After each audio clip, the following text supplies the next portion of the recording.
So how do you know if ego is showing up? So I'm going to run through the signs of common ego and then some things that are a little bit off to the side that we need to consider.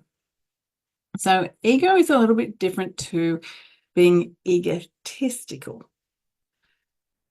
In the purest sense of the word, ego means being not in the now moment.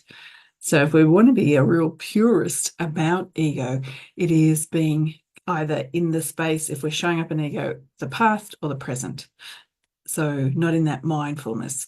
But when we're talking about it in a reading perspective, we're considering about where we are either putting our own slant on things, so our own opinions, but we're also considering where we could be self-sabotaging. So often for readers, it's going to show up in the self-sabotaging area where we don't think that we are good enough, we can't do this. It is that negative talk. It's almost like when you think of the little cartoon angel and devils on the shoulders. It's like the little devil saying, you can't do this. This is made up. It's all pretend. You are not hearing this. You might have something wrong in your head. This is not real. It's just coming from you, and it's not coming from the spirit world, your spirit guide. That's what it often looks like. It can also look like where a reader really, really wants to be right. That is their high priority over and above any impact it will have on the client. So that means that if we're in a mediumship space, we are being really graphic potentially about how someone may pass, without considering that they may be traumatizing their client by making them relive those moments.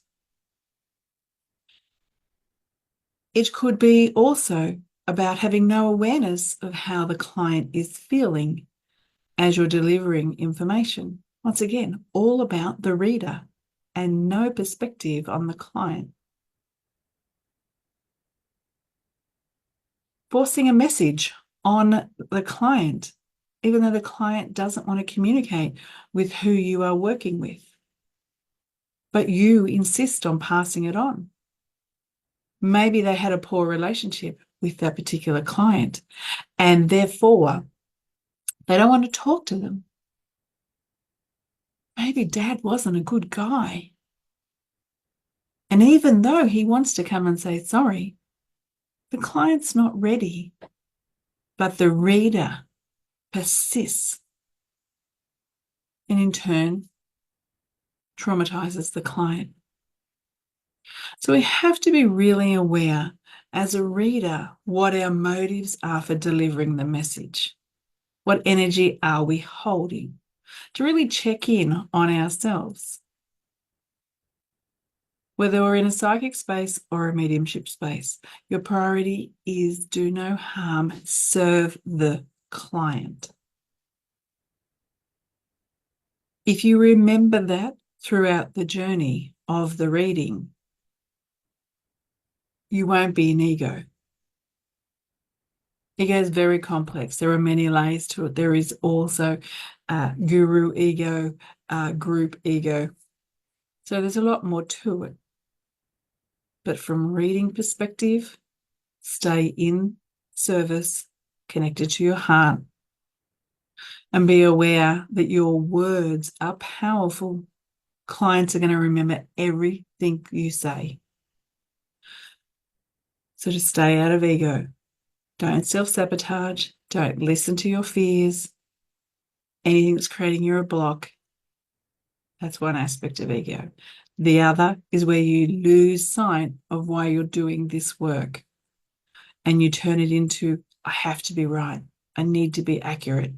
Yes, you do, but that's not your number one priority. Your number one priority is to serve and to do no harm and to be able to create moments where there is healing for your client. If you remember that, you will stay out of ego.